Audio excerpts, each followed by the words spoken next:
What's up, world? Let's get it poppin' with CC Mixer. It's your boy Jeff Williams. Word. What's up, young world? It's Jeff Williams. And Jay Lang. You're listening to CC Mixer. We're always in the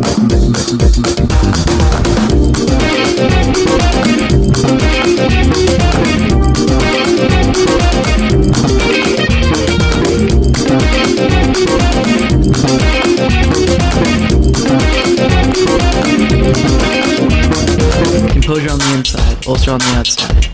Footsteps tap cool.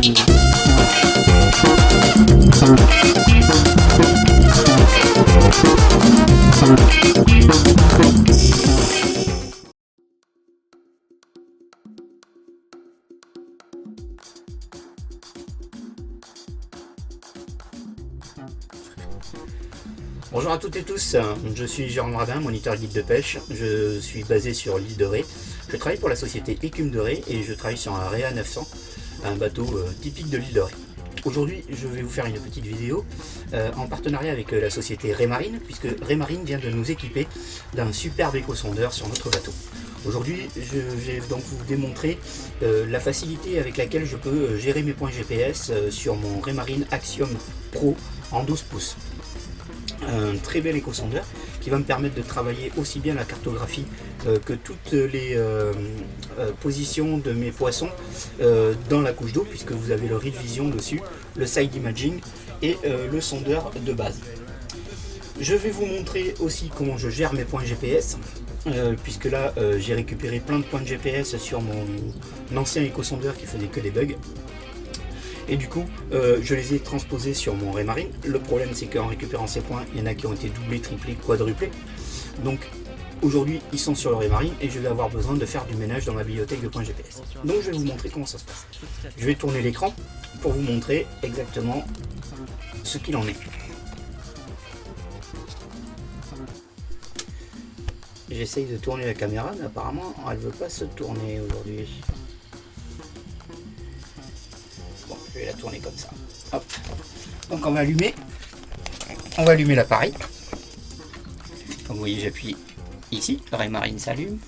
Donc c'est un Android, hein, comme votre téléphone portable pour ceux qui sont sous Android. Et vous pouvez aussi connecter du iOS de chez Apple. Voilà, donc je vous montre, la Axiom s'allume.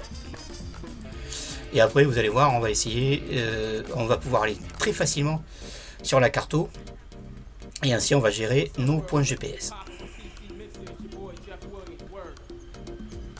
Alors, des fois c'est un tout petit peu plus long que sur un téléphone portable pour s'allumer parce que l'appareil est doté de beaucoup de technologie.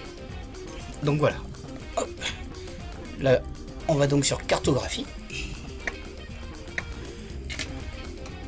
On attend que les satellites nous repositionnent.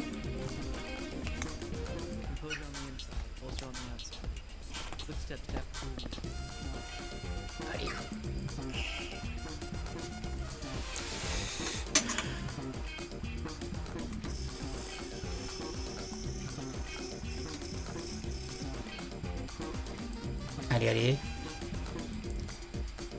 Il y a du mal à nous repositionner là. Dans le port des fois. Bon. Hop, voilà, là le bateau a apparu. Donc vous voyez, j'ai plein de points GPS déjà. Donc comme vous voyez, c'est très facile, hein. C'est du tactile, comme avec votre téléphone.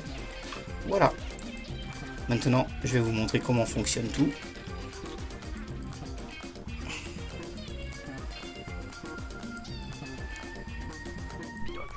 Donc comme je vous ai expliqué, ça fonctionne comme toute application tactile sur un Android ou quoi que ce soit. Ça fonctionne au doigt et à l'œil, si j'ose dire, mais surtout au doigt. Vous allez voir, hop, c'est très facile. Comme vous le voyez, j'ai différents points sur tout mon écran. Ces points, il y en a quelques-uns que j'ai déjà travaillé, d'autres non. Donc je vais vous expliquer un petit peu comment ça fonctionne. Vous voyez, très facile d'utilisation avec les doigts ou même ici avec la molette. Si vous voyez, hop, la molette ici, je zoome ou je dézoome mon appareil. Pareil, pour faire bouger l'écran à droite ou à gauche, vous voyez le petit curseur qui se déplace en fonction de comment je bouge ma molette. Hop, au-dessus ou dessous. Mais bon, moi après je préfère travailler au doigt. Vous allez voir, tac, j'appuie sur un point. Vous voyez, donc ça c'était la dénomination que j'avais sur mon ancien enregistreur de points, ancien GPS. Et comme il a bugué, il m'a fait beaucoup de doublés. Donc là, je vous remontre. J'appuie sur le point apparaît, j'appuie dessus.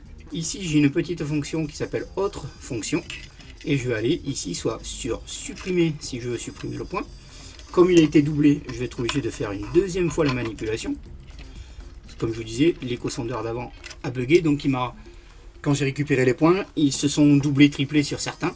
Donc je suis obligé de les éliminer un par un. Ensuite, ici, par exemple, vous voyez ici, celui-ci, c'était un des points qui était en rouge comme ceci, je l'ai modifié. Donc pour le modifier, c'est tout simple, hein. Je suis allé sur le point, j'ai fait hop, autre option, modifier, et ainsi de suite. Ici, j'ai pu donc le renommer, comme vous voyez, c'est un clavier tactile, donc vous pouvez très facilement mettre ce que vous avez envie. Ensuite, ici, ça vous donne l'arrivée sur les différents symboles que vous pouvez trouver dans l'appareil. Donc là, vous voyez, hein, les couleurs pour les croix, les carrés, les triangles.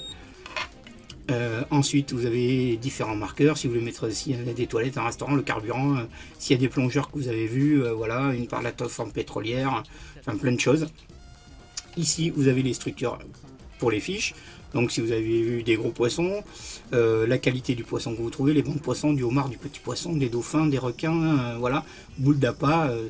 Après, vous pouvez dénominer, tout ça peut être renommé, pardon, dans votre commentaire de points.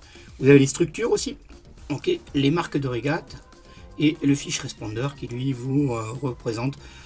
Si vous voulez mettre que c'est la garderie, l'hôpital le plus proche, enfin voilà, ce que vous avez envie de marquer. Ok. Donc nous on revient sur le général.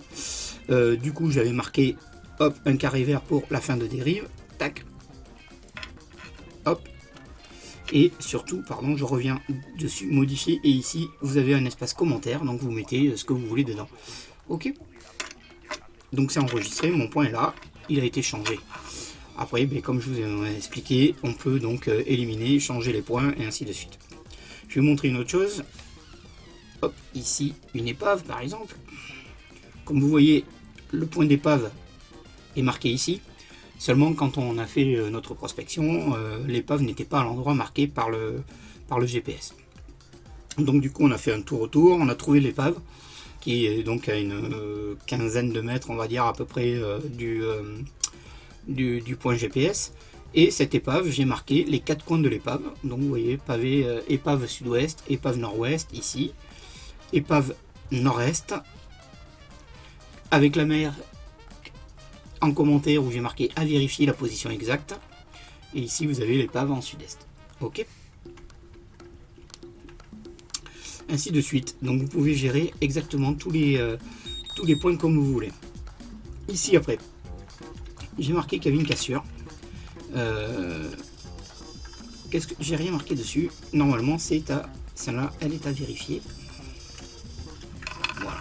Ce qui vous permet d'avoir des commentaires sur chaque point GPS que vous marquez. Ici par exemple, vous voyez, à vérif. Ce que j'ai marqué dessus, c'est que normalement il y avait du poisson là. J'ai oublié de marquer. À vérifier. Hop, pardon. À vérifier présence. Et j'enregistre. Comme ça, vous voyez, mon point est marqué. Mon point est marqué. Et ici, je sais que quand je vais passer, là, il faudra que je regarde autour de cette poisse. Vous voyez, ça fait un petit creux entre plusieurs passages de roches, là. La bathymétrie, vous voyez, est très marquée. Donc, il y a beaucoup de roches. Donc, le poisson se balade là. Donc, il faudra que j'aille vérifier si j'ai toujours du poisson en présence sur ce point. Et après, petit à petit, bon, vous voyez là où j'ai marqué, il y avait du poisson ici, c'est toujours en vérification. Ici, vous avez une dérive qui est complètement marquée, donc vous avez début de dérive, fin de dérive, une tête de roche au milieu, ou à peu près au milieu de la dérive, et ici vous avez du poisson qui est marqué, c'est parce que là on a fait du poisson sur cette dérive en passant derrière cette roche et en dérivant dans ce sens. Si on avait dérivé dans ce sens, je suis pas sûr qu'on aurait fait le poisson, puisqu'on est entre deux roches ici, là, voilà. Et ici vous avez une tête de roche, que je vais vous montrer, qui est très prometteuse aussi, où on a fait pas mal de poissons dessus. Hop. On a fait quelques petits barres dessus. La seule chose que j'ai pas, c'est exactement encore dans quel sens les dérives donnent le mieux. Donc pour l'instant, j'ai pas marqué les dérives. Ici, j'ai une dérive qui est une fosse à maigre. Hop. Et ici, vous avez différents points, et ainsi de suite. Vous voyez donc que c'est très facile de pouvoir marquer vos points d'intérêt et vos endroits de pêche. Ainsi que déconstruire aussi votre carte, hein, c'est-à-dire aller enlever un point est très rapide et très facile. La deuxième chose que vous pouvez faire si vous avez comme moi votre écho qui est encastré dans le poste de pilotage, la chose que vous pouvez faire c'est connecter votre smartphone ou votre tablette si vous avez mis dessus votre application Navionics Boating, ce qui vous permet de vous connecter à votre Raymarine via le Wi-Fi de l'éco-sondeur pour que vous puissiez transférer vos points d'un appareil à l'autre sans avoir à le charger sur une carte et ainsi de suite. Là vous faites une synchronisation des deux appareils en général, vous avez les points de l'un qui se mettent sur l'autre et ainsi de suite. Ok. Et ce qui vous permet aussi, c'est que comme ça à la maison, quand vous avez beaucoup de points, de venir gérer vos points tranquillement à la maison, sans le stress d'être sur le bateau, ou voilà. Ça vous permet de pouvoir venir gérer vos points directement à la maison. Voilà pour la démonstration. Bonne journée à tous.